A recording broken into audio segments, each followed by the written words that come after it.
So we'll just, I know it's 7 o'clock, but I want to give people just a few minutes to get on. We're going to have some attendees that are going to be on the webinar. If you're joining us via the webinar link, you have access to the chat and the question and answers. So if you do have a question that comes up, please go ahead and post the question in the question and answer box that you have on your window.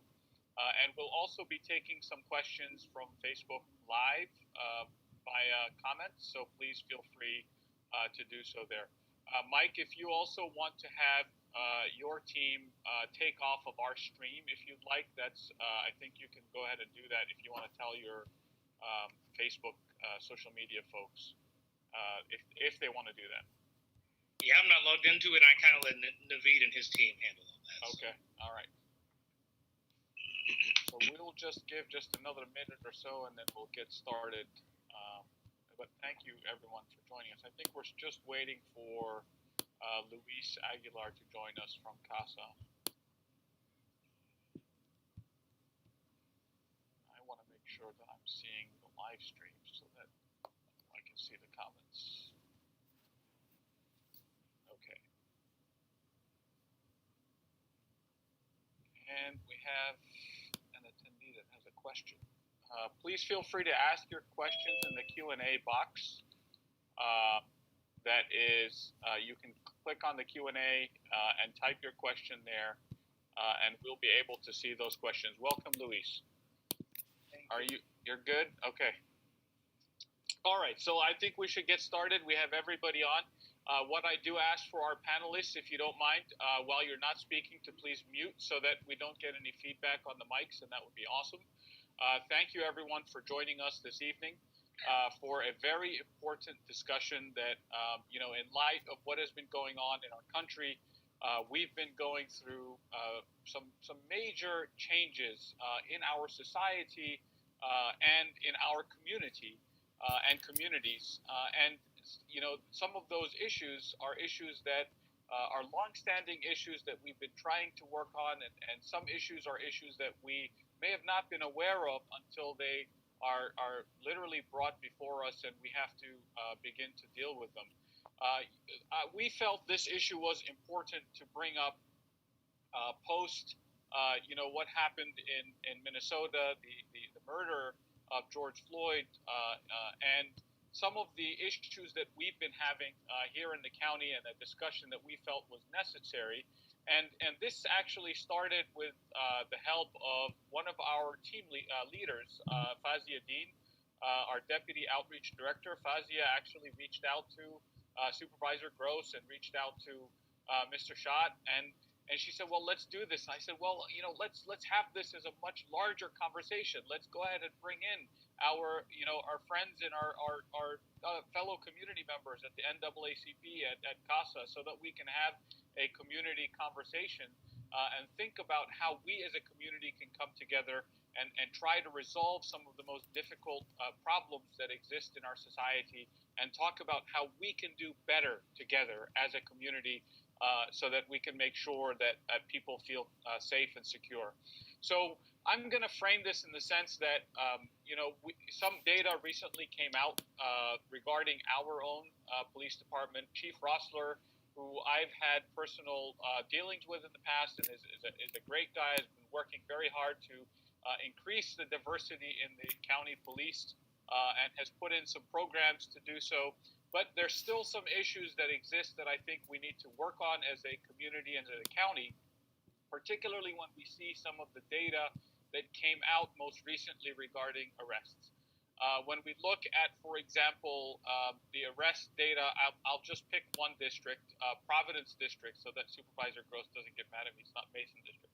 Providence District.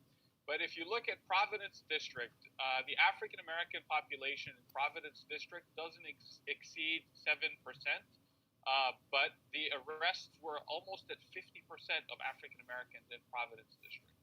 And that there's something that's askew there. And that data actually carries across other districts in the county, and it's a county-wide phenomena, and that's problematic. So the other the other element that I want us to address as we get through this is I've been told some of our community members who have had interactions that were less than favorable with some of our police officers, and unfortunately, many times when you have an interaction with a police officer, it's usually in a very difficult circumstance, right? It's either you're getting a ticket for some speeding or other thing, or something a little bit more difficult than that, whether it be an arrest or whatever it be. But we've had interactions that were not those, and yet our community members felt that they did not receive, professional treatment in some circumstances. I'll tell one story, and then I will turn it over to some of my colleagues, and we'll then turn it over and to Supervisor Gross and to Mr. Schott and get the conversation going. But one story that one community member, when we announced this, came up to me and told me. As you all know, we've got several prayers at the mosque. The latest prayer happens anywhere, sometimes between 8:30, sometimes 10 p.m. One of our community members was driving, literally leaving the mosque at night, driving just his regular car, and this mosque attendee, I know personally for many years. He is actually a highly rated a PhD from Princeton University. And works in one of the high-tech fields in our community, and was driving, got pulled over by one of our police officers right off Route 7 as he made the turn from Rose Street. And the police officer basically pulled him over, and she didn't tell him right away why she pulled him over, but she asked, "Can I search your car?" And he said, "No, why would you want to search my car?" So she said, "Okay, wait." And she called in a canine unit, and the canine unit did a roundabout, and of course, she told him, "Well, the canine hit on your car. We're going to search your car." And he had to wait for 2 hours at the side of the road, and while the police actually went through all of the car, of course, nothing was found. And then he was given a ticket for those air freshener trees that hang from, the rear view mirror. So this is one story, and I've heard several others. And the problem that happens is our community doesn't know where to report this and how to deal with something like this. So people just end up having feelings and not being able to express and just begin to create negative feelings towards our police because of interactions like that. So that's just one story, and I'm going to turn it over to Mike Woltz to mention, what NAACP is working on. And then we'll go to Luis thereafter, and then we'll have Supervisor Gross address us. Thank you, Saif. Can you hear me? Yes. Okay, great. My name is Mike Woltz, and I'm the chair of the Legal Redress Committee for the NAACP's Fairfax branch. And Penny, I don't know if you remember, there was a meeting a few years ago. Well, you have a lot of meetings, so I don't know if you remember, but there was a meeting with PTA presidents about funding for education, because Virginia has some funny rules that make it a little difficult for us to earn money. And I remember you saying that at that time, I was PTA president of Weyanoke, and you had shared with me that you were as well. So we have that commonality, and that was really the beginning of my advocacy journey. Since then, I've become involved in school boards, citizen advisory committees, the Northern Virginia District PTA, and most recently the NAACP. And, I'll briefly just share the story that I take a lot of complaints. People file a lot of complaints, and, I'll talk to them and kind of get from them, what transpired. And there was a father who had a 17-year-old son and an 18-year-old friend. They were out at a strip mall, and the police stopped them to ask them some questions in relation to an attempted robbery. And the 17-year-old identified himself as a minor, letting the police know, you contact my parents. And, the officer said, "No, you're okay," and continued to question them and took this picture. And when the kids were kind of shook up for a while, so after the police left, called their parents, and I think their parents either came out or they just made it home a lot later. Excuse me. And what was frustrating for the family, besides that incident alone, is that the police have not established a clear chain of custody for what happened to that picture of their son. because suppose something else happens and that's now used in a lineup or as a suspect. And I don't think they got a real responsive or collaborative, they did not get any communication with the police in a productive way. And again, they were 10 minutes away, so really all they had to do was just give a call, and the parents would have come out. But so there's the violation of the young man's rights. And while that's not, fortunately, nothing happened to them, there was no need for it. It was really simple. And every violation or act of misconduct does not have to result in somebody dying, but that doesn't mean we shouldn't be watching over it anyway.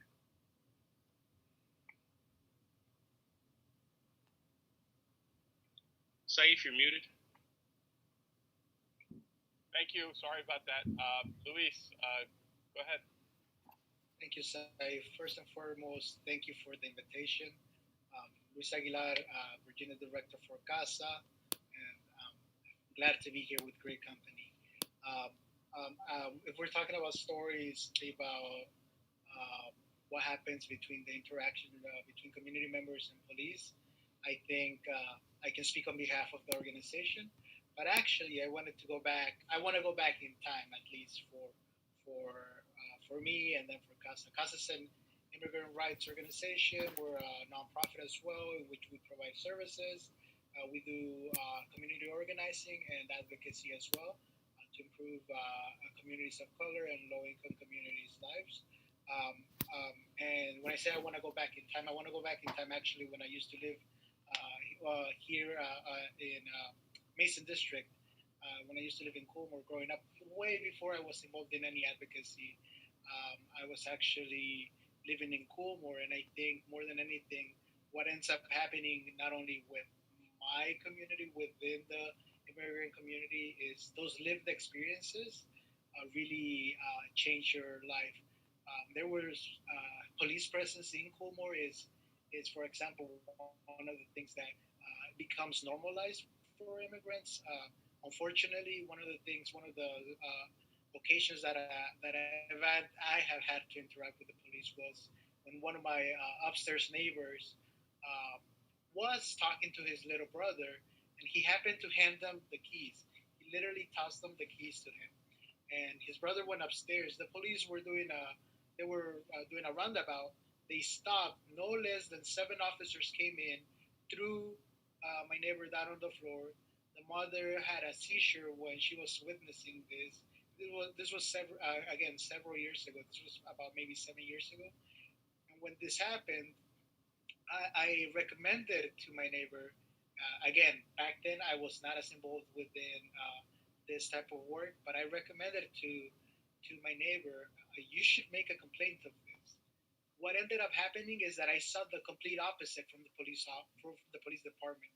I saw no less than 10 officers come outside, because we lived in the same apartment complex, come outside and intimidate almost daily. They would step in and they would come in and they would get in the young man's face and they would say, "We're just checking on you, that you're doing well. We're just checking on you." And if you can imagine what that creates, what type of interaction that happens there, what kind of distrust, disregard the immigrant policies that affect us at the federal level. When there is this type of approach at policing, it creates a huge mistrust. When we're looking at young brown kids, brown and black kids as potential criminals, it creates this atmosphere. Another occasion is when I witnessed several young kids in Coolmore being stopped, and being stopped and frisked, quite honestly, and they were placed with plastic vans. And then I went and I looked at what was going on, and I took pictures of this. Again, it was around the same time frame. What the police do, they come up to me and they would take pictures of me right in my spot. Again, I do because I always have to be cautious, especially now within the role that I represent. Throughout time, I've also had other types of interactions with the police. Just like when there was a murder right around the corner of where I live, likewise as well within Coolmore, the police came in and actually were asking whether we had any video footage because I used to have a video camera there. And so that is a different type of interaction that I would think is the most normal type of interaction rather than the previous ones. And so I highlight these stories because, yes, we need to hold, just like we aim to hold elected officials accountable to make sure that they truly represent their constituents. I truly hope that we do the same with police, the police department and police officers, because at the end of the day, yes, they are public employees. But I will end with saying this: while I share those stories, we can also look at the statistics. Unfortunately, the demographical statistics here in Fairfax County don't paint a full picture, because when a Latino is stopped, they're either tagged as white or black, and so we need to redo and actually invest at the state level so that that happens amongst other localities. And we'll talk more about that later, but that's something that I wanted to bring up. And thank you. Thank you, Luis. I think the state police and FBI is changing that issue regarding Hispanic or Latino as I was reading. But we can ask maybe Mr. Schott about that if he has any idea. So one of the things that I just got finished reading Malcolm Gladwell's Talking to Strangers. I don't know if you all have read that book or not, but one of the things that he comes to as a conclusion is, we can either approach each other with, a way of doubting one another, or we can approach with good intention, right? And he says in his conclusion that unless we as a society focus on the good intention, we're going to have very difficult interactions between strangers, and that actually applies to the way that we need to think about community policing as we move forward. Those good intentions of dealing with one another, particularly with the police, making sure to have the positive interactions with the community versus the negative. I'm going to ask Supervisor Gross to talk a little bit about what the board has been thinking about and kind of ideas post what's been going on since George Floyd. And then we'll move over to Mr. Schott, and he'll tell us about the police auditor and the role versus the civilian review panel. Thank you, and thank you to everybody for putting this review together. I really want to start longer ago than more recent issues that happened after George Floyd's death. Couple of things. First of all, you never want to ignore an opportunity to partner with others to resolve issues, and I think this is a good step in collaboration. I also want to say something to Mike. Mike, PTA is a really good stepping stone to public service and advocacy, and so I'm delighted to see you again, and also want to encourage anybody who is listening in or participating in this meeting to remember that PTA, civic associations, various nonprofit organizations, faith communities, and so on, that's all part of our community that can work really, really well together. Yes, we have differences, but those differences pale in comparison to the commonalities that we all share. So I really want to make an effort to get more folks involved in their community, not just in a single portion of the community, but look at all the places where you touch, and that's really important. I also want to tell you a little bit about it personally. It wasn't actually a personal experience of mine. It was of my daughter, my grown daughter, but this was a number of years ago. She was in college. Had recently been elected. She got stopped in downtown Annandale. I think it was a traffic issue. And she said to the officer, "Well, my mother is Penny Gross." And the officer said, "I don't care who your mother is." And she got a ticket, which is exactly the way the police should have done. They should never have said, "Well, that's okay. You go on ahead." No, they reacted just exactly the way they should. And I told her, don't ever try and use your mother as the reason for not doing something. She has to stand on her own 2 feet. She can't use mine. Especially in Mason District. Especially in Mason District.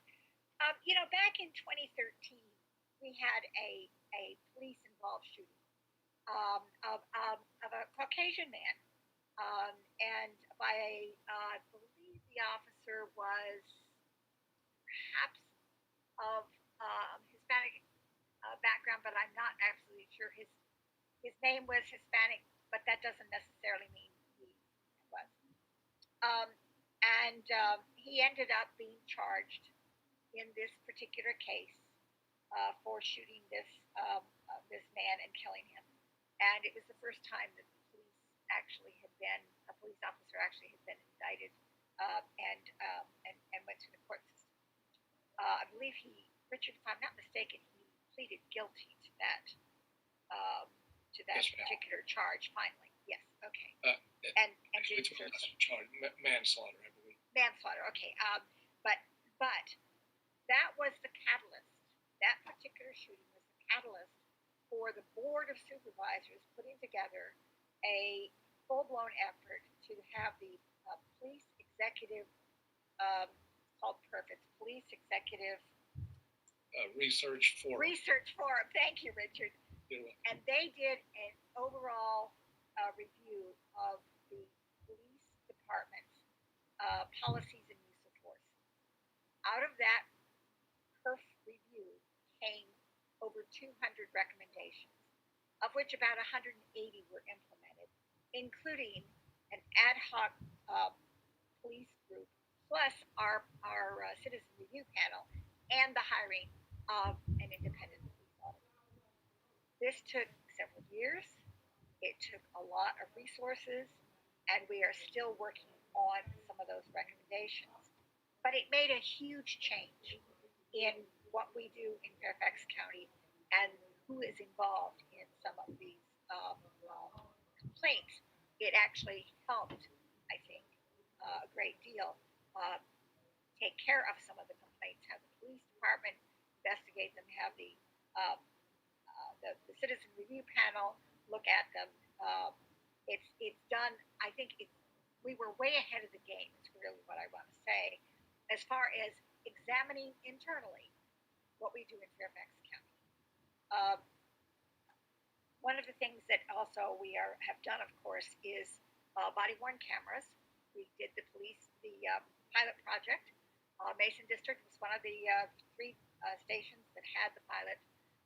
Worked very, very well. There was reluctance on some parts, on some police officers to do the body-worn cameras, but I think overall it was agreed that it was a good thing, and we actually had additional money in the budget this spring to expand our police body-worn cameras to more officers, but we had to remove that funding because of COVID-19. We did not remove the item. We did not remove the impetus. We did not remove the promise. We just had to remove the money. And we do anticipate that we will be able to broaden that. Police body-worn cameras work very well. They're very effective. However, they're also very expensive, and it's not the camera that's expensive. That's the least part of it. The expensive part of it, and Mr. Schott can probably go into greater detail about the legal side, all that footage, every bit of it, has to be reviewed by someone an attorney in the county, in the Commonwealth Attorney's Office. And then we have to find some place to store all of that footage, even if it's in the cloud. You have to have storage. And so the real expense is personnel to review and the storage, and still the law has not really caught up with that. We're reliant on state law for some of that.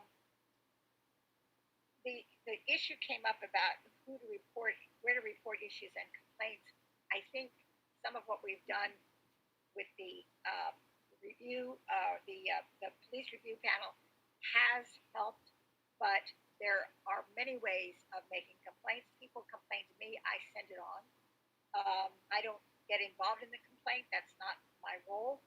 But if I get a complaint from somebody who complains about something that happened with the police, it goes directly I send it to the chief so that he can put it into whatever internal processes needs to be done. Also wanted to mention that we do have a public safety committee of the board. All members of the board, it's a committee of the whole, so all members of the board are members. We meet on a regular basis. Our agendas are always too full.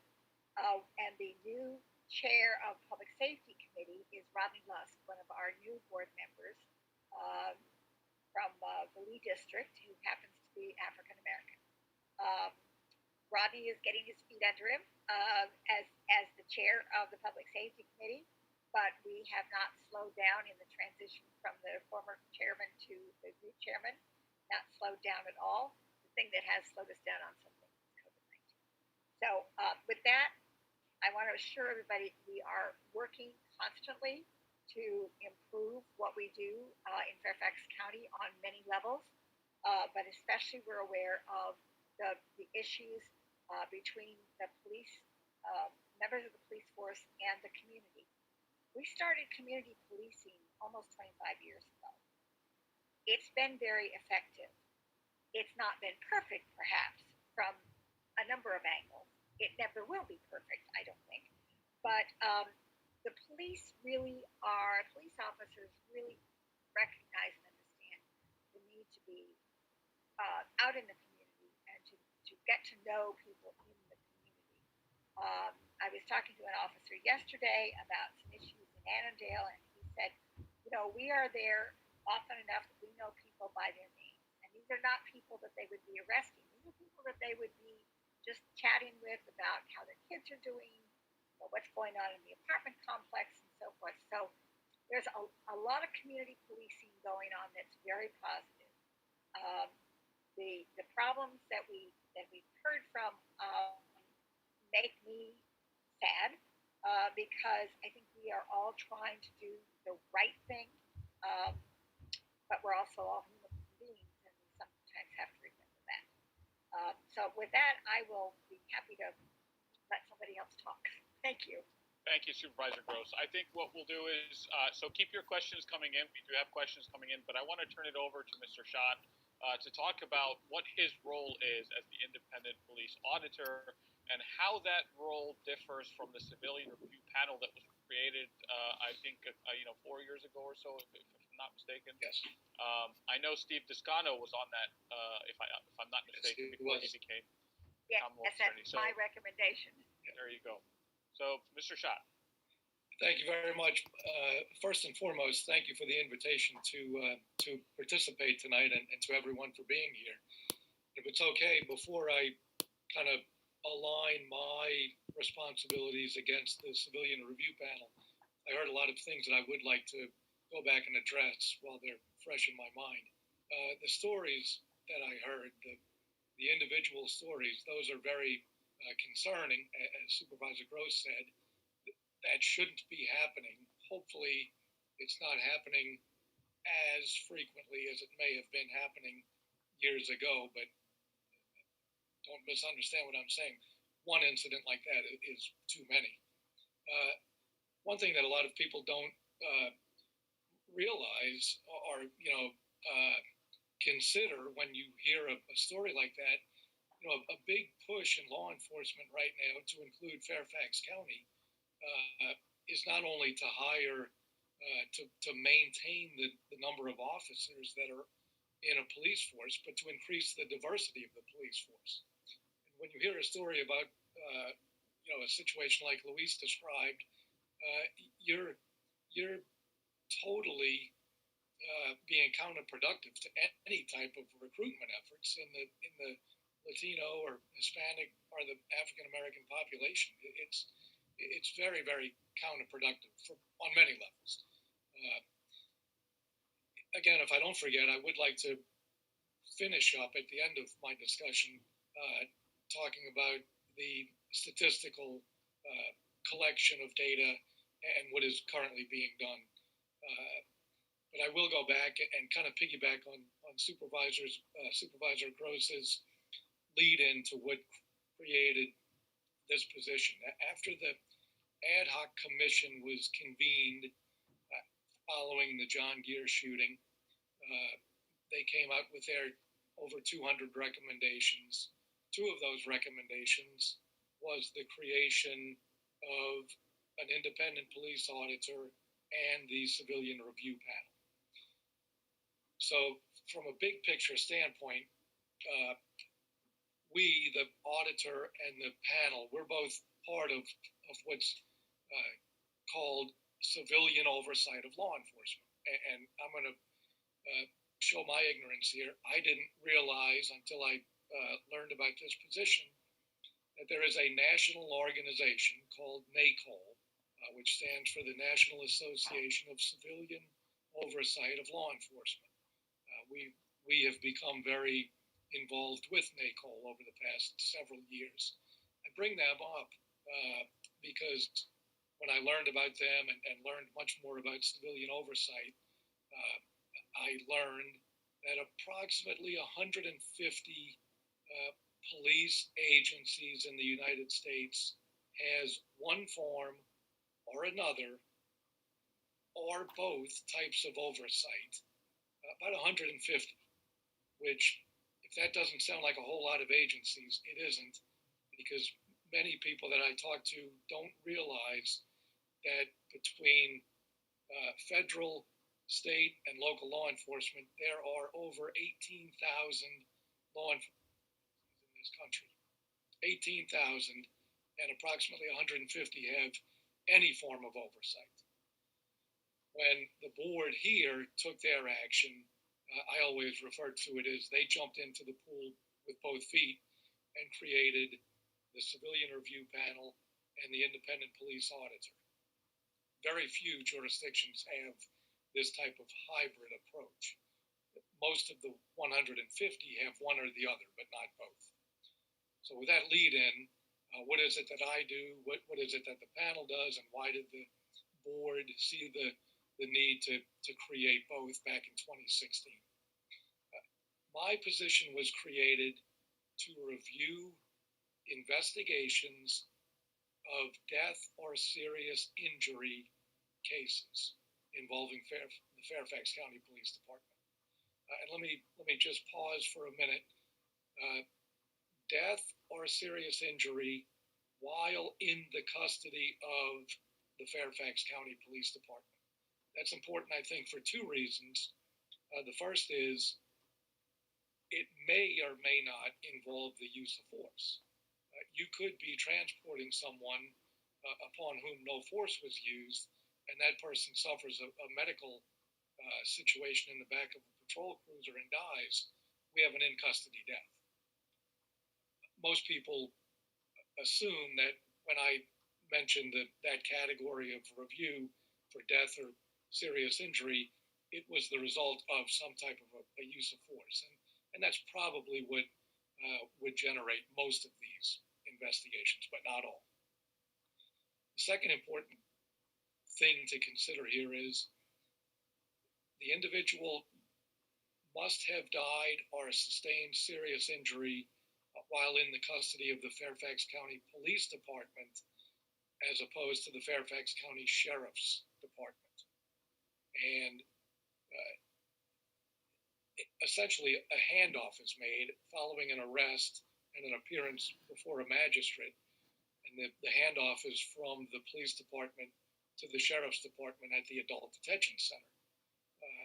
If something were to occur, and tragically there have been some occurrences that many people are familiar with, if an incident occurs after that handoff and the person is in the custody of the Sheriff's Department and an incident leads to their death, that is not something that I, as the auditor, have any ability to review.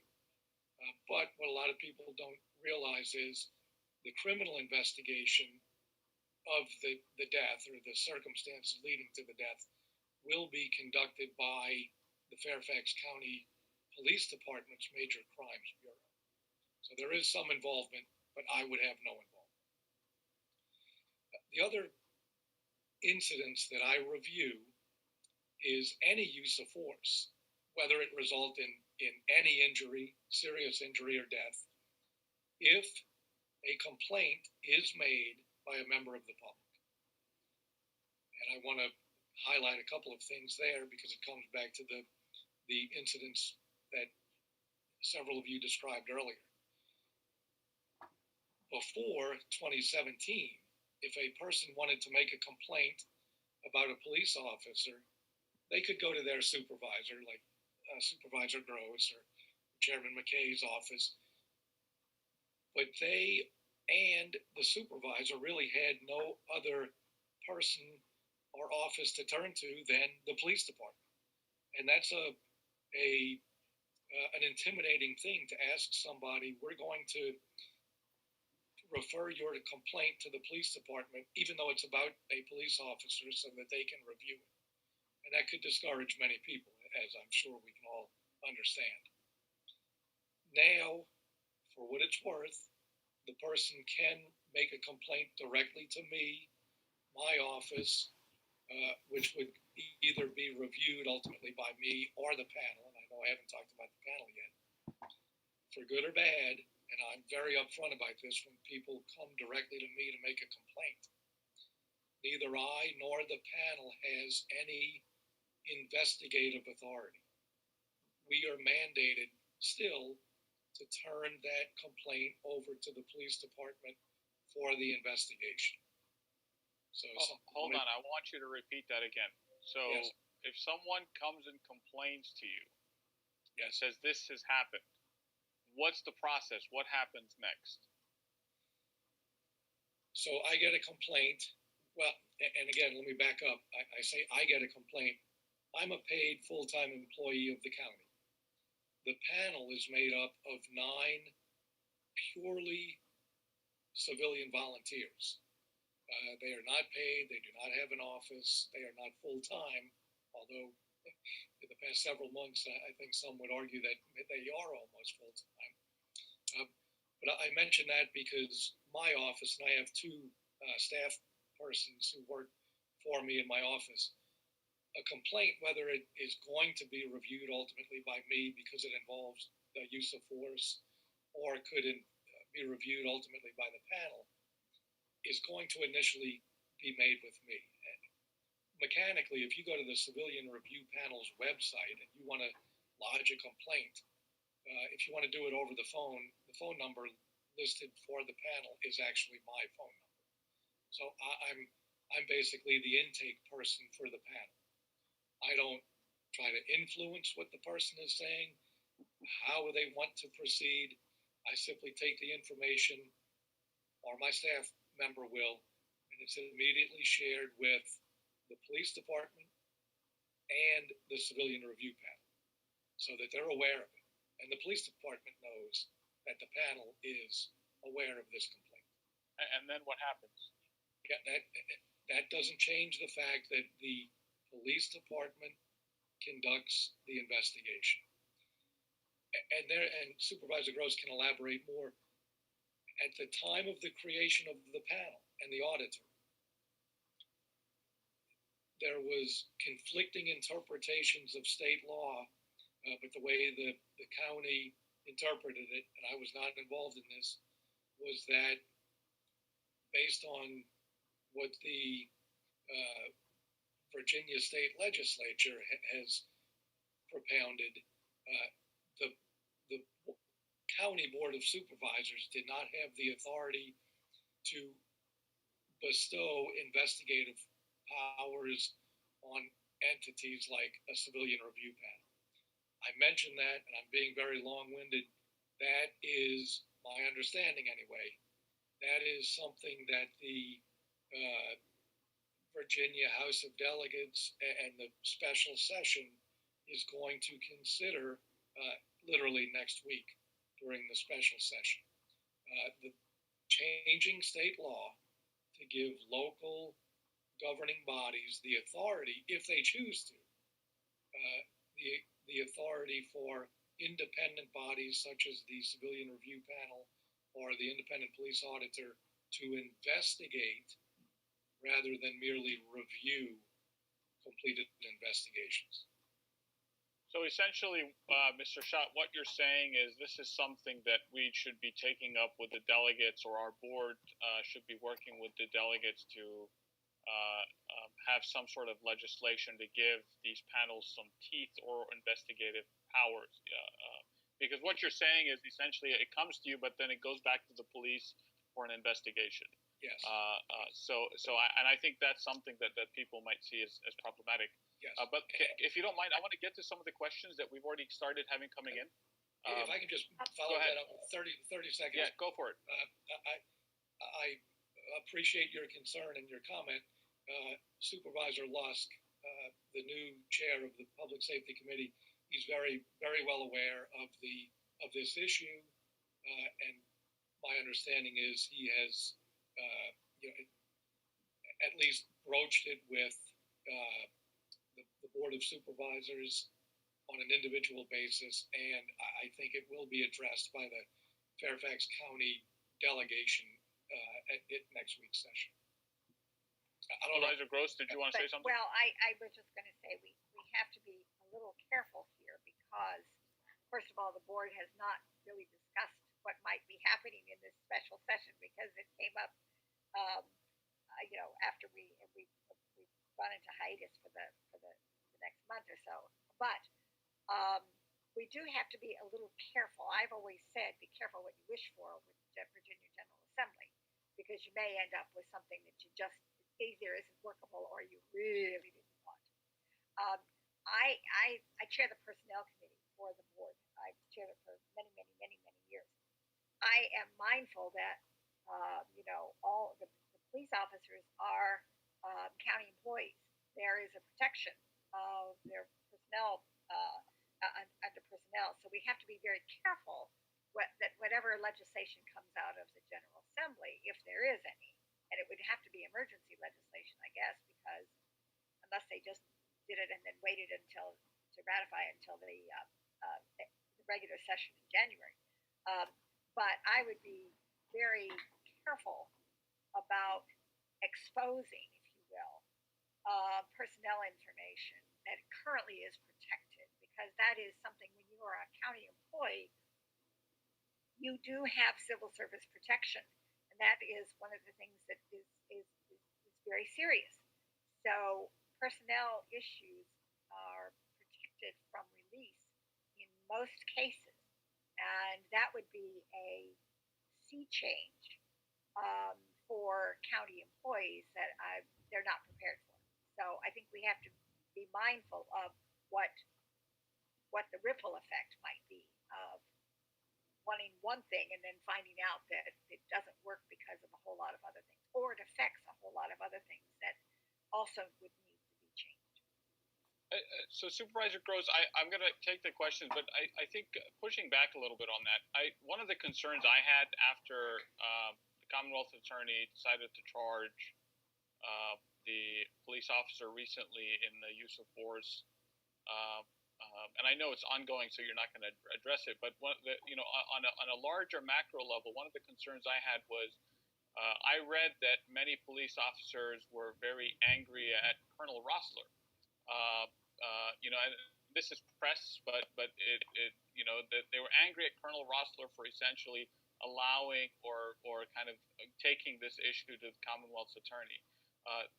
That is also problematic in the sense that when if the police chief feels like something is wrong and the Commonwealth's attorney is doing something about it, and yet our police feel like that is abandoning them, then there's a disconnect between what the community is feeling and what our police are feeling, and I think that's something that we really need to start thinking about and addressing as a community. And I'm not saying this is not about attacking the police. This is about figuring out as a community how we deal with these types of situations, while also making sure that the protections that you talk about in terms of civil service protection are in place. I think the challenge, and I can't speak a whole lot about the incident, but I think the challenge for most of our police officers, and many of us actually have been in the county for a long time, was that there were certainly the Commonwealth's attorney can level a charge. Absolutely, that's one of the things they can do. Um, however, some of the statements that were made, perhaps, were done before there was any investigation at all, and that's where I think the disconnect was, perhaps between the chief and many of the police officers, was that there was no investigation. There was none of that sort of timeout for the investigation before public comments were made, and that's the challenge here. Um, it was an emotional time. It was, you have to be careful when you are a public official, because everything you say gets parsed down to the nearest comma. And so, but I think that is the challenge here for this particular incident, is that there was no the investigation hadn't started, and public comments were being made by leaders, and you have to be careful about that. So we had a question that came in for Mr. Schott. Is there anything in the current use of force policy that you or the civilian review panel have noticed that needs improvement and has not been addressed by the chief? On another note, Fairfax County Police has a current ban on chokeholds, but does the ban apply to a case when the police officer objectively, reasonably believes it is a deadly force situation? I've done a pretty thorough review of the entire use of force policy, which is not a standalone. The use of force policy is actually about 60 pages long and tries to address as many situation possibilities as you can imagine. I've made a handful of recommendations since I've been in my position.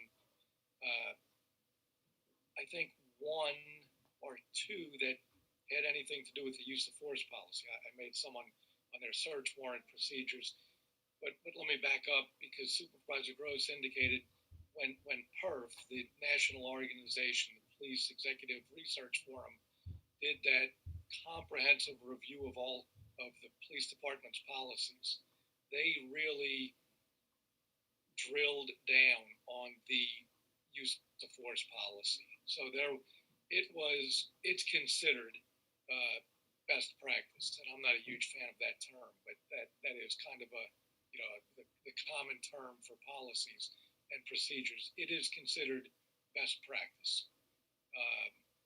Is it perfect? Probably not, but I don't know that there is a perfect policy. As far as the chokeholds, the way the provision reads, and please don't quote me on this, I don't have it in front of me. The policy does ban all chokeholds as well as carotid restraints, which is slightly different than a chokehold. But what it does indicate is that they are not authorized techniques of the department, which I think allows for, if you are in a deadly force situation, you could attempt to save your life or the life of someone else to use some kind of a neck hold. But the way the policy reads now is it is not an authorized technique of the department. I could ask, and maybe this is something that could be also provided after. I think one thing that will help a lot of people is just get a greater understanding of how these auditory review processes work and they function. I think a lot of people aren't very familiar with civilian review panels, much less an independent police auditor. So, Mr. Schott, if you don't mind, this is more of a question. I'm going to ask two questions, one to you and one to Supervisor Gross. Who audits you? Like, who does oversight on the work that you do? Because even though you're turning it over to the police, you still don't know who is keeping, a check on what you're putting together to evaluate it and assess it and do any follow-up necessarily. And Supervisor Gross, maybe it needs more explanation, but I was concerned about it sounds like a shield, almost like an immunity shield for police because they're civil service employees. And the difference between what they're able to do and, say, an electrical inspector is maybe they don't expect something right, and somebody doesn't pay the right zoning fee, or something's not laid the right way. But usually nobody dies, and the only civil servant that has the legal authority to kill somebody is a police officer. So if you can help me understand, can there be anything done, especially in light of that very special legal right that they have and unique legal right, that some type of, can pierce some of what seems to be an immunity that they have for liability for their actions, because no other person in the carrying out of their duties is authorized to kill. Well, I think that the situation with the John Deere shooting probably is a good example of a police officer who was charged with crime and was adjudicated. They could have, I'm not sure, I guess with a criminal charge, I don't think you can breathe a criminal charge to the Civil Service Commission, but we have structures in place that make us, that we have to follow certain rules. And I understand people think that the police, have immunity. No, it's we have structures that and I was talking only of the personnel piece that from a civil service perspective, it's not that you can't be charged. It's that certain information cannot be released without going through a process. And that's my concern, is that folks want a whole lot of stuff released that is actually protected by civil service protection, which is a structure that deals with all of our employees. Whether you are a zoning inspector who did something wrong, we have a full, again, a volunteer group of citizens who sit on the Civil Service Commission, and they hear those grievances, and sometimes the grievances end up with an admonishment. Sometimes it's with a firing, but those are civil service. If you're charged with a crime, it's going to be different. But my concern was the personnel information. I mean, sometimes people want to know. They want to know where they live, what their phone numbers are, who their kids are, all this kind of stuff. And people need to be, there's some information that should not be released. So it's disclosure of information. It's not that there's no process to hold them accountable. Is that sorry? It's disclosure of information that is sensitive and has to be protected. It's not that there's no structure to hold them accountable, regardless. And murder. That's right. We have structures. I just wanted to make sure that people understood that anybody who works for the county, any county employee, except for me and my colleagues and our staffs, our supervisor staffs, everybody else is covered by the civil service protection. Those of us who are in an elective office, or those who work for they are considered political appointees, so they can be hired and fired at will. But I also wanted to mention the civilian review panel. Richard, I don't think this is something that you mentioned. When we set it up, and you had mentioned the hybrid system, and in Fairfax County, we do like to do belts and suspenders for a lot of things. We set up the qualifications for people to serve on the civilian review panel. You can set me right if I'm not saying this correctly, Richard. You cannot be a current or former member of the Fairfax County Police Department and serve on the panel. Yes. So that immediately gets even though people have some expertise, they cannot serve on the panel. Nor can you have a relative. That's right. Nor can you have a relative. And quite frankly, Mr. Schott came to us from outside the county. When we set up these positions, I was on the interview panel. We interviewed several people.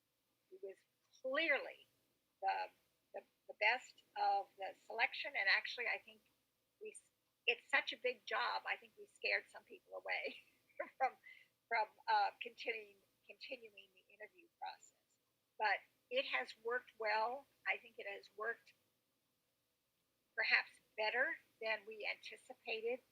The start wasn't as rocky as I think we thought it might be, but Mr. Schott was very good about sort of going with the flow, understanding that we had set this whole new position up. There were no rules about it. We said, you're it. Set up the structure. Set up the how you're going to handle this, and he's done a very good job. We're very, very, very fortunate in Fairfax County to have him. And if I may, Mike, I'll return to your initial questions, but I'm glad Supervisor Gross addressed that concern about the accountability. Maybe using a real example could help, and it will answer one of your first questions, and that was, what is the procedure of an audit or a review by the panel? The panel, being a public body, whenever there are 3 or more of the panel members gathered, that's a public meeting by Virginia state law. The Freedom of Information Act requires that meeting be noticed and, if not mechanically recorded, at least a summary of the meeting be prepared and shared with the public.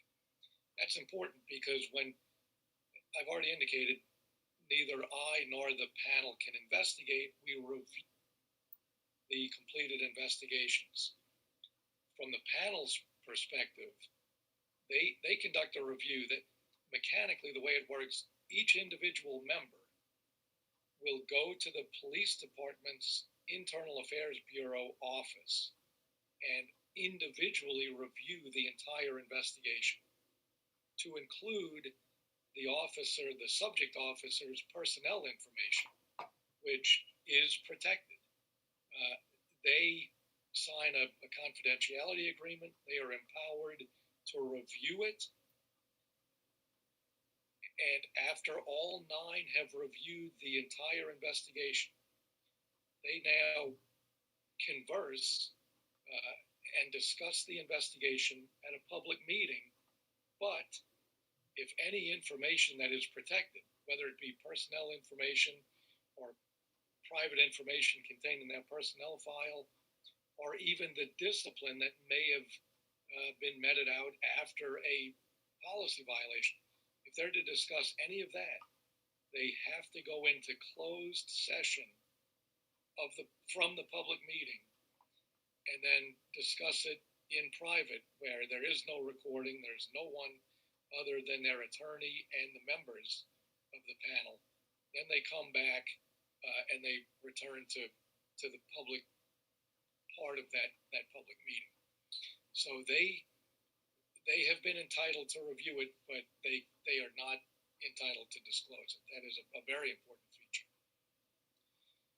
And now the easy part, to whom do I answer?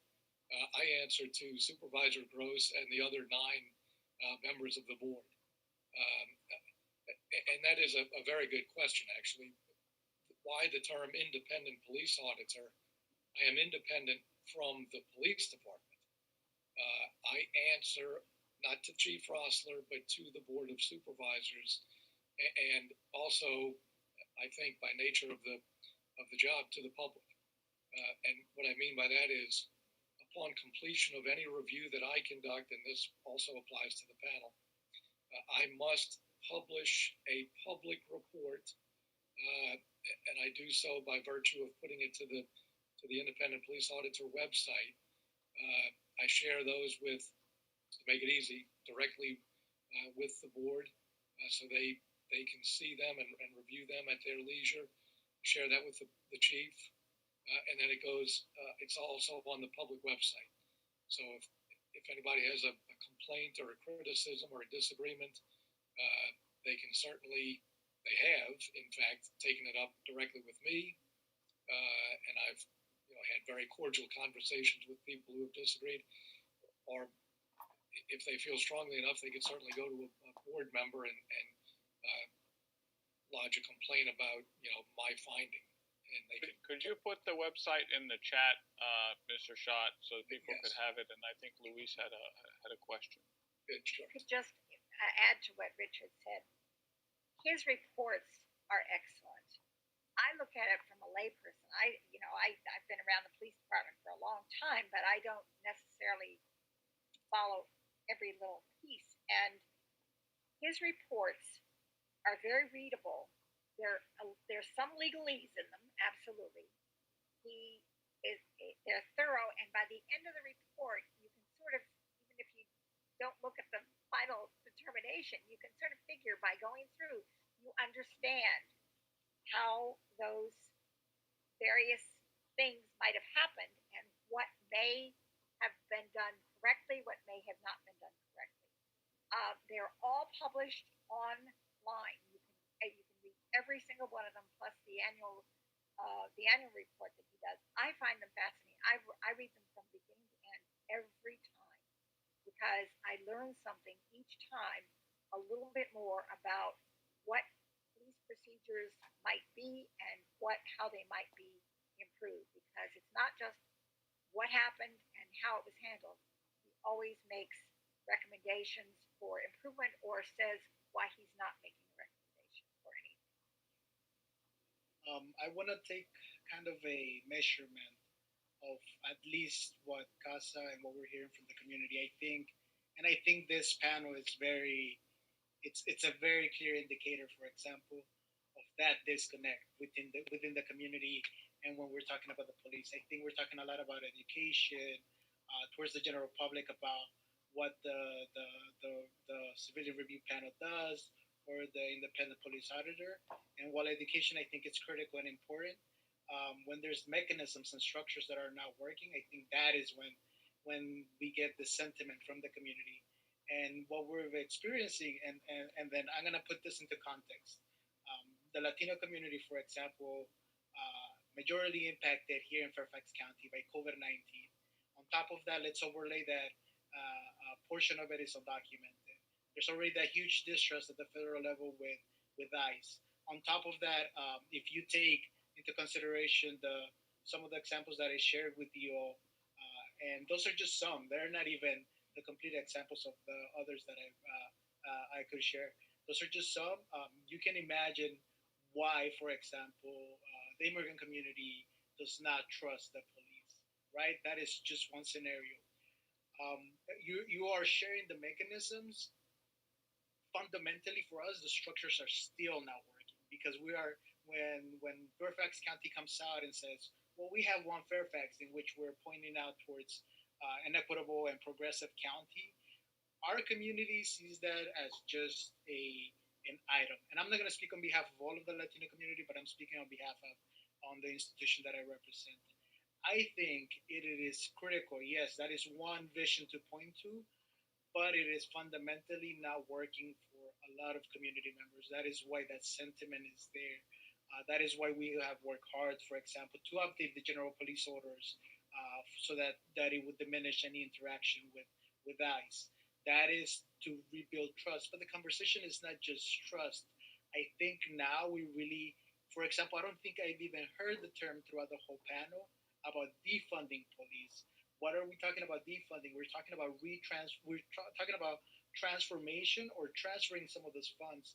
We haven't hit on some of the items that, yes, to some might be big messaging items, but I do think would have a lot of validity within this conversation. And I'm talking about, for example, legal settlements. We're talking about incentives sometimes for community members not to get into trouble, such as diversion, which I think, for example, is something really positive to point towards. But at the same time, what incentives are we placing on the police so that there's no misconduct? Are we taking money away and reusing it for mental health purposes? Are we restructuring rather than the 911 calls to address homelessness or somebody having a mental health breakdown? Why are we not sending a mental health professional that they address that? And I think this is also part of the solution. Again, I understand that we're having a conversation about the structures that are already in place, but I do think we definitely need to have that conversation about structures that could replace what we have or redistribute what we already have. And I know that is a challenge. I mean, this is why we have the opportunity at the special session. As far as CASA, we are going to be pushing for some reforms at the state level. But I do think at the local level we do have that opportunity. And again, I would truly incentivize that we think of more humane, and really, if we're using that word equity, really understand that for some of the community members, and again, I share that as somebody who grew up in Colmore, I could be very biased. I could have grown very biased, incredibly biased, but then I wouldn't have been able to work with the chief of police to update those general orders on behalf of my institution.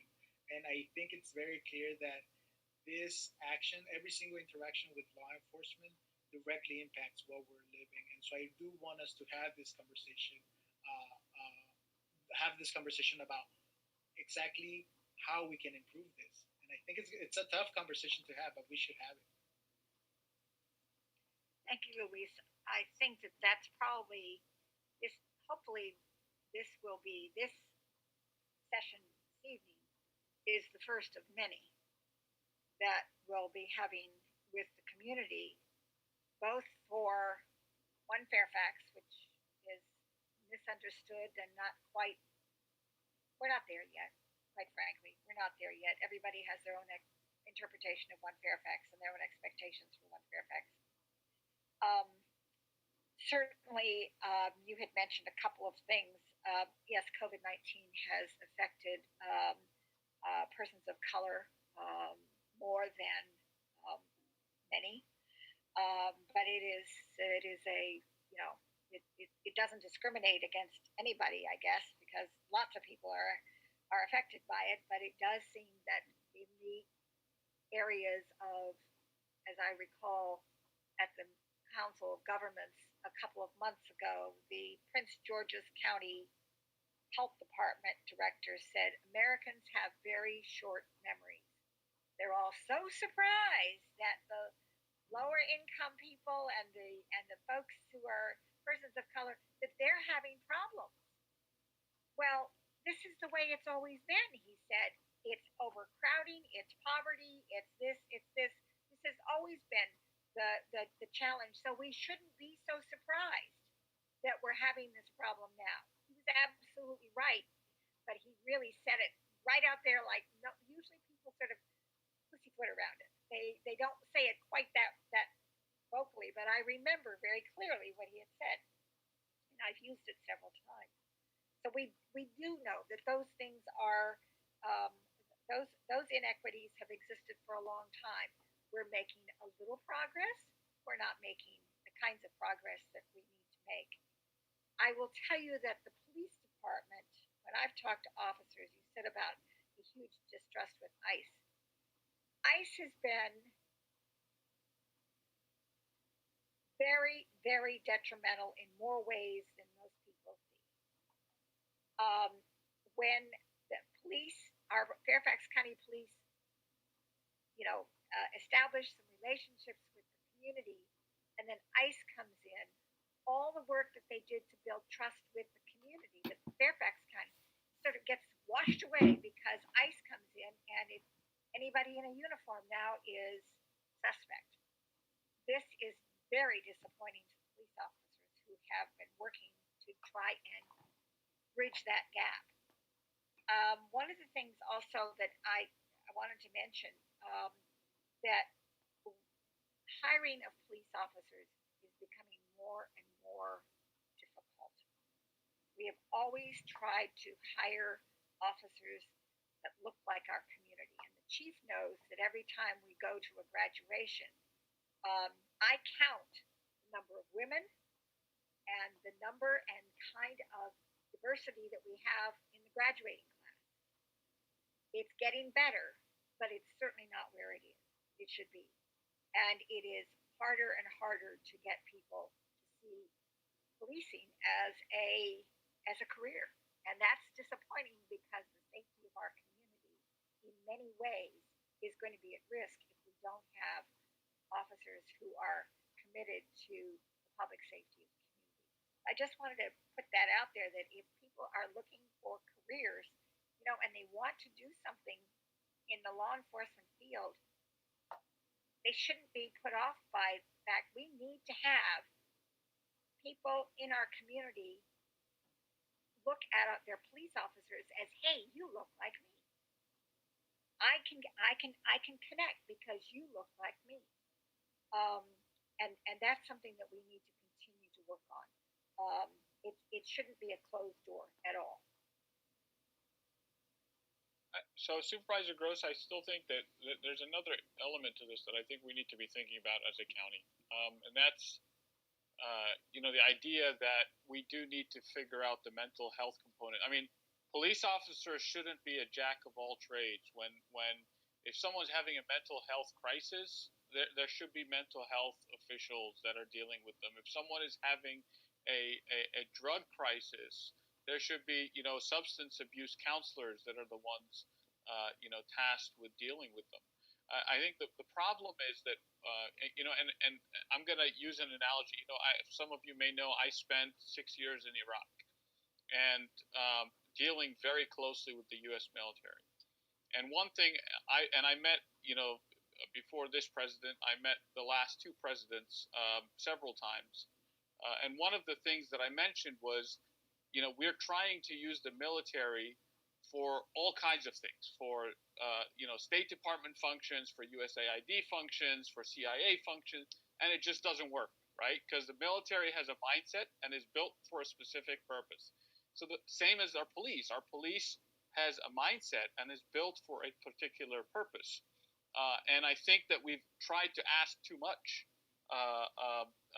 in trying to figure out. So I'm wondering if there aren't any thoughts from our board as to how we can, work on increasing some of, the other functions within the county, so that the interactions don't necessarily have to be a negative interaction with the police officer. They can be a positive interaction with a mental health person that comes along with the police if they're called out to someone.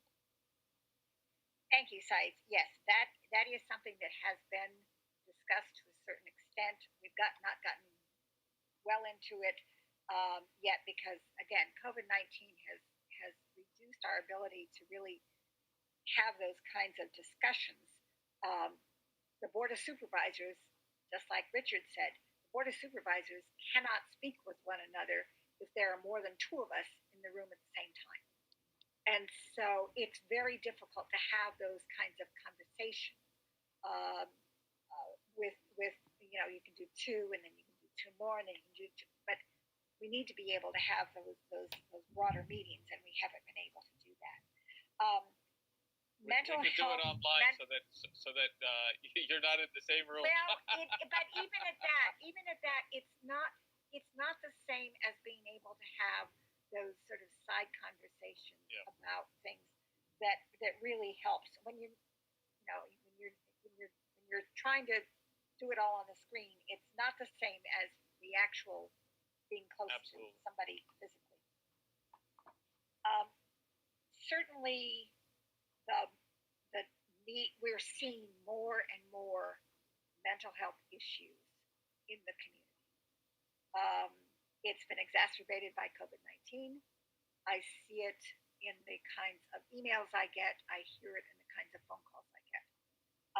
The closer we get to the presidential election, the more it seems to be generated. But there are a lot of people who are just not able. The resilience of our community has been affected by COVID-19 and a lot of other things. And that builds on, there was some general problem anyway, that has been now exposed by COVID-19. So trying to expand we have what we call mobile crisis unit, but the mobile crisis unit is not nearly large enough to address all of the issues and the calls that we get. Diversion First has been very helpful, but that means police officers, take somebody to Woodburn, hand them off, and they can be diverted from the criminal justice system. But that still means it's a police officer. Now, the law may need to be changed. I'm going off on a limb here, but I know that originally the law was, and part of this is state law, in order to go through Diversion First, you had to be, you had to hand them off to somebody in the sheriff's department, as I recall. So the town of Vienna, for instance, has its own police department. They couldn't use, their officers couldn't do this. They had to be written into the law separately. So you run into all sorts of problems. Well, then you can't legally move one person from here to there because you don't have the right personnel to retain custody.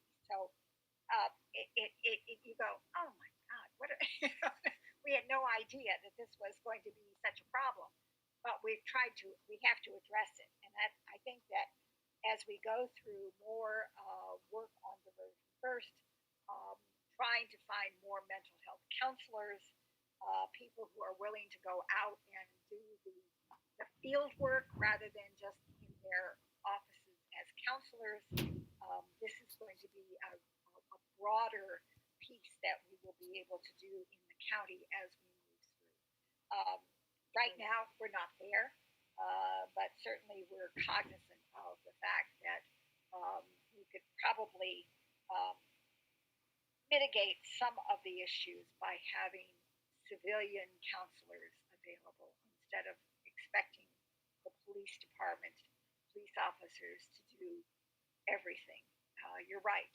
We expect them to be able to do everything, and nobody can do everything.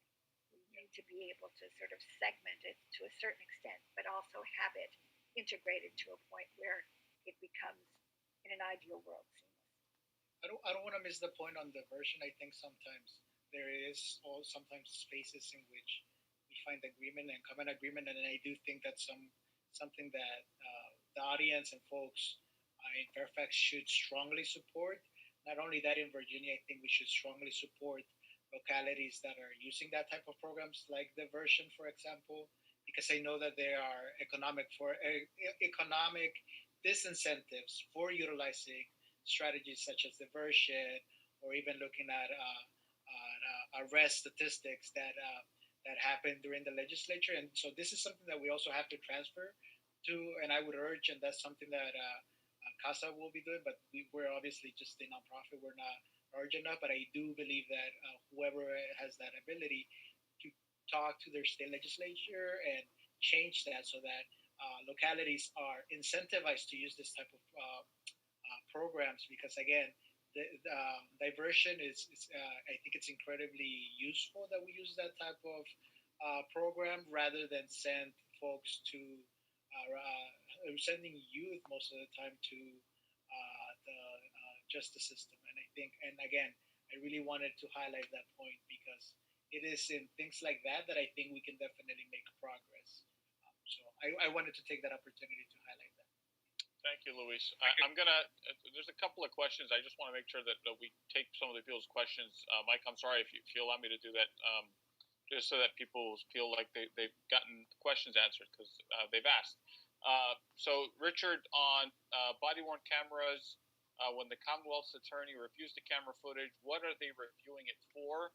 And is it called for data, compiled, used for training, etc., reviewed against the officer's reports?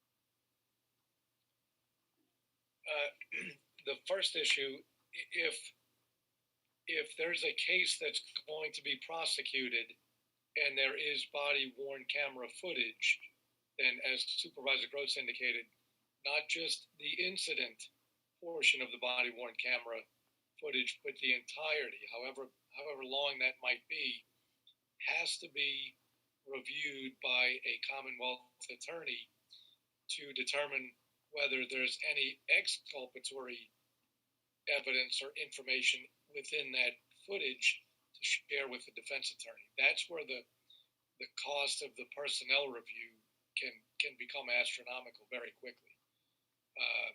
So that's why the requirement for the Commonwealth attorney review when the footage is going to be used in a criminal case. And the second part of the question, I believe, was, is footage reviewed?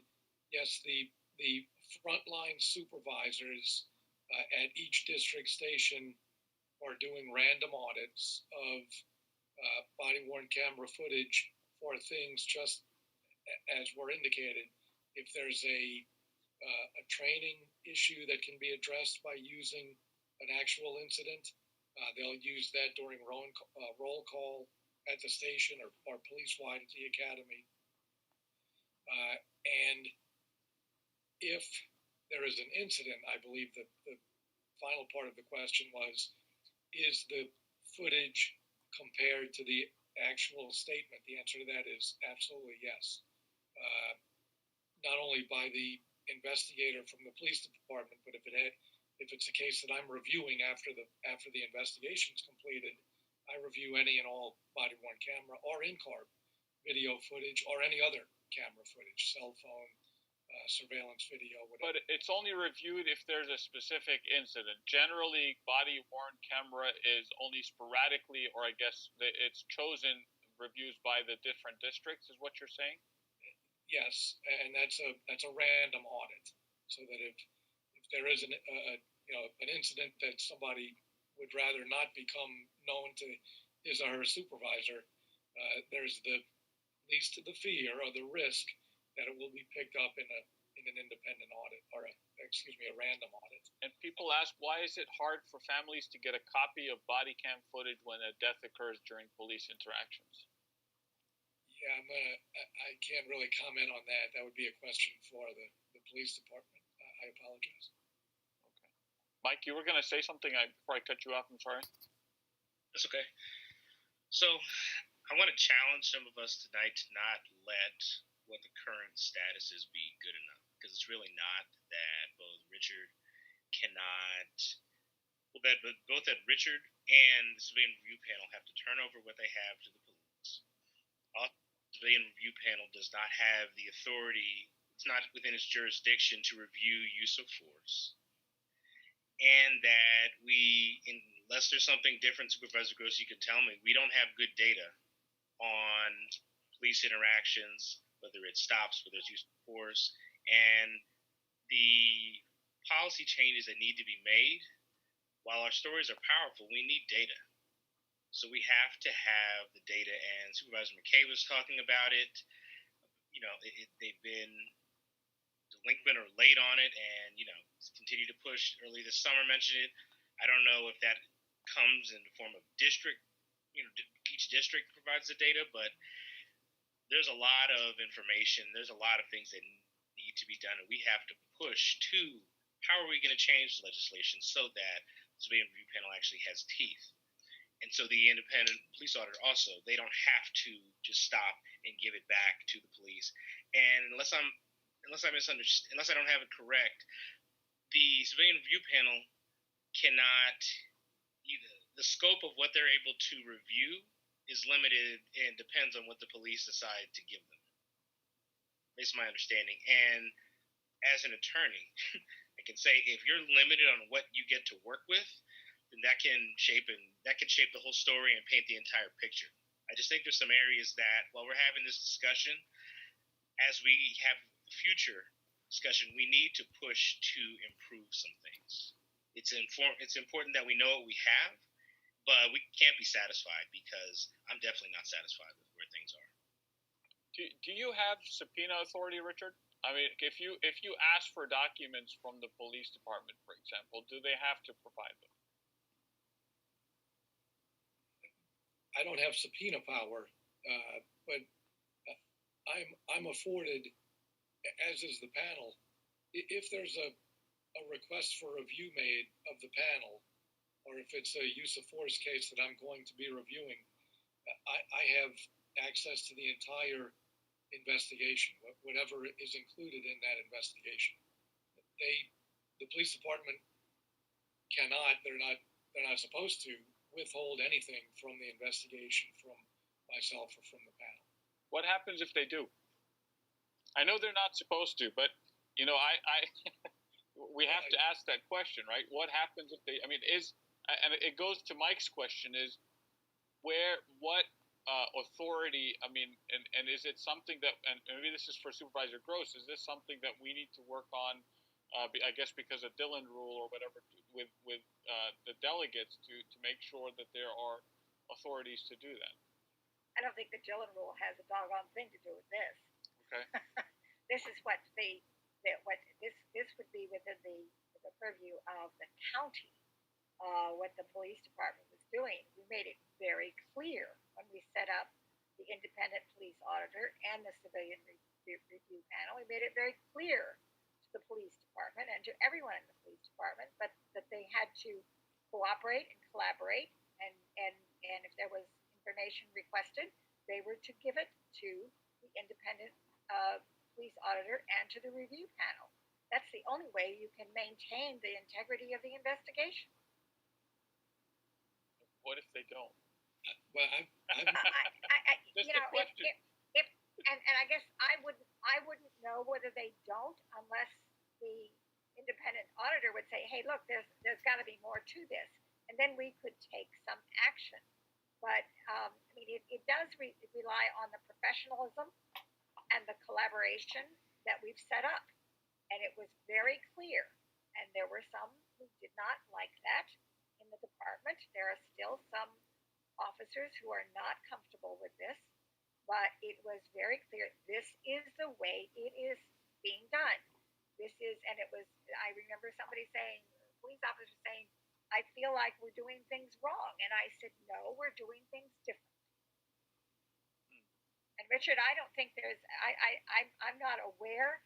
I think that there's enough professionalism and expertise in the civilian review panel that they would pretty much figure out if there was something missing. Yeah, I'll say I've reviewed a lot of their investigations. I've never felt that they've withheld anything from me. But since you've asked a couple of times, if I ever did feel that way, my first avenue would be to go directly to the chief, which clearly I would. Say, if you mentioned you've dealt with him many times, I've got to believe the chief, if I expressed that concern to him, he would take immediate action. I'm typically dealing with his commander over internal affairs, who's a direct report to Chief Rossler. That would be a very serious allegation being made by me. And if the chief and I couldn't resolve it, then I would have no choice. I would go to the Board of Supervisors. And I mean, like myself, the chief is answerable to the board. Do you understand how, and I've heard some panels and their frustration at what their limitations are. So even though, Richard, you want to do the right things, you'll have the conversations, and if you want to put pressure on them, it still undermines the notion that they can actually move with independence if they can be undercut or undermined in so many ways. And, I really heard that frustration from them. And civilian review panel is frustrated on the limitations on what they can do. The community can only lack confidence in what that panel's purpose and function is. If they know that the people who are supposed to be reviewing can't really review it, then to community members, it seems like just one more bureaucratic, window dressing, if you will, to provide visibility that doesn't have the accountability that's necessary. So I hope that in future discussions, or even, I think the civilian review panel was even asking if they could, continue to have public meetings. So if we could have one, and I don't know if they can move around and be hosted by different supervisors, but one where they can hear from the community, because they really do need to hear from the community about things that are going on. And with that, we can craft and shape and strengthen what they're supposed to be doing, or what they feel they should be doing, or what we feel they should be doing. I just think there's just not enough knowledge about them and not enough real power. And if the community does not have power, it's not a real partnership like it should be. We pay the taxes here. We should have more influence in what happens to all the services that are supposed to be provided to us. Well, I would say if the police review panel feels that there need to be some changes, then they need to get in touch with their appointing authority. The Board of Supervisors appoints members of the police review panel. And quite frankly, I've not heard from any of them about any changes that they would like to have made. So if the review panel wants to make changes, they need to go through the Board of Supervisors. and make their case. I want to understand. You said you heard. I mean, I heard a meeting they had on June 25th where they expressly asked Chairman McKay, would he be in support of them expanding their role to have investigatory power, also the jurisdiction to review use of force, serious use of force that right now only Mr. Schott has the ability to do. So I've heard them express a lot of frustration with the limitations of what they can do. So I will have to look into that with the chairman. That I do not recall that at all. It may have been a conversation they had with the chairman, not with the board. Okay, so we are reaching the end of our program. Before we wrap up, Supervisor Gross, there's a question that is way off topic that I just want to mention because I promised the individual that I would mention it. Apparently, they're having some issue with the Department of Tax Administration. Who is the right person to reach out to in your office? The tax administrations, including they're a Uber driver, I guess, and their deductions are being. I am familiar with the case. I spoke with DTA yesterday, and I will be calling this gentleman probably early next week. Okay, thank you very much. And I want to thank Luis Aguilar of CASA, Mike Woltz of the NAACP Fairfax, the independent police auditor Richard Schott, and our supervisor Penny Gross for joining us this evening, and all of you for joining us and asking questions. I hope that we're going to make this into more of a series where we actually have more meetings about issues like this and community issues so people can get engaged and get involved. Supervisor Gross, is there a way for people to engage with the Public Safety Committee that Supervisor Lusk is chairing right now? The Public Safety Committee meets at least quarterly. All of those meetings are at this point virtual. Well, actually, they're not all. Sometimes we're all in the same room together, but you can watch it on Channel 16. We generally the committee meetings are not set up to have public testimony, not at this particular point. But they certainly are open to observers, and there have been many times when we were all meeting in person that the room would be full with signs and the whole 9 yards. So yes, you can attend those meetings virtually now, and at some point probably back in person, but there is not usually an opportunity for any public comment. Our agendas are pretty tight, and we have the county folks who are presenting to us, and sometimes non-county folks who are also part of the professional presentation, but not public testimony. Is there someone in the county staff? Let's say someone has a great idea and they want to help to promote that idea. Is there someone in county staff or your office or Supervisor Lusk's office that people should reach out to so they can present that idea to? I want to give an avenue to people to be able to if it is has to do with the Public Safety Committee, absolutely you can get in touch with Supervisor Lusk's office directly. Just www.fairfaxcounty.gov, and then you go to Board of Supervisors and his name will pop up.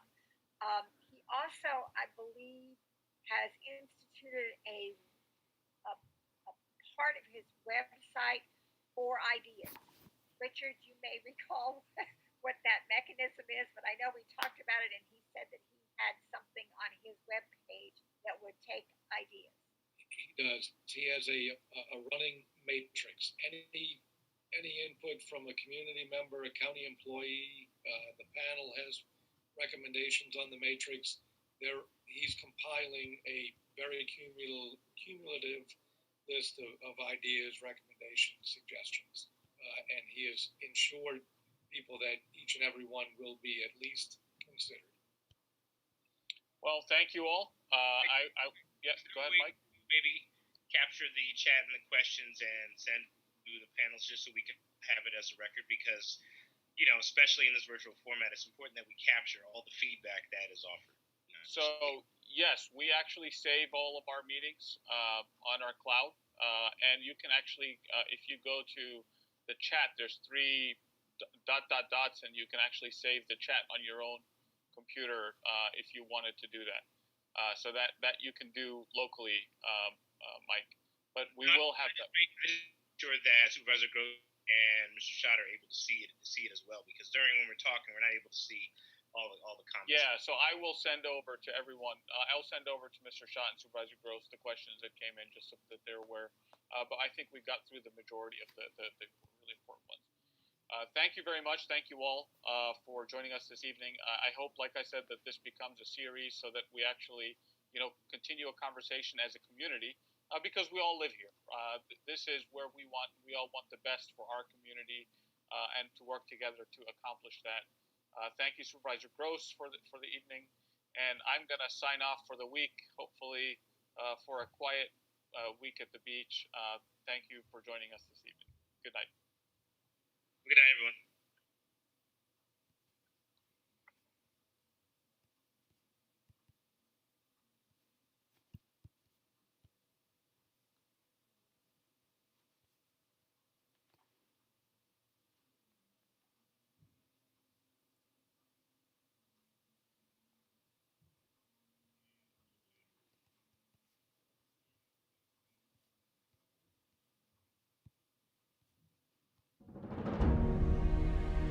"2019 was a year of elevation and progress for our Al-Hijrah community. Together we revamped our mission and vision statement, ensuring that we are working collectively toward a just and virtuous society. As an organization, we diligently amplified the voices of our diverse community within the greater society. With our outreach initiative, Sira Conference, neighborhood visits, revert support, Muslim chaplaincy, and more, we continue to build bridges with our faith communities and organizations in pursuit of social justice and equity. By coordinating with our social service department, we have been able to provide assistance to at-risk communities in Fairfax County. Our annual open house introduces Islam and our community to the general public and combats Islamophobia. Our monthly Solidarity Cup of Tea is geared towards civic engagement. Active Dawah seminars educate the community on how to personally call others to Islam. With your support, these efforts help to maintain our leadership role as a model for other Muslim communities in America. Our public and government affairs programs have positioned Al-Hijrah as an important and effective member for our community and the larger society. Not only were we instrumental in adding Muslim and Jewish holidays to the Fairfax County school calendar, but local politicians look at Al-Hijrah as an ally in Fairfax County. Last year, I've had an opportunity to attend many events at the center and see that work firsthand. It makes a difference in our community. As we move forward in Virginia and Fairfax County, it's very important that all of our cultures, religions, and people work together to build a better community. Dar Al-Hijrah Islamic Center has played a major role in reaching out to the larger community to make sure that we succeed in creating one Fairfax, a community where people of all cultures can thrive and be healthy. By hosting candidate forums, we have engaged with officials from local boards, state representatives, the Attorney General, and the Governor to ensure that young first-time offenders are not permanently criminalized. We have championed preschool and after-school programming for all children, and that our state tax dollars are set aside for the security of mosques against the threats of Islamophobia. Through our collaboration work with the Youth Department, we have been able to create an environment for young Muslim professionals to return to the masjid and become active members and mentors to Muslim teenagers. Our goal is to incorporate our values into the social fabric of the wider society. Our accomplishments are many. The responsibilities continue to grow larger every day. It is only with your help and the help of Allah that we can continue to support to build bridges and pursue justice.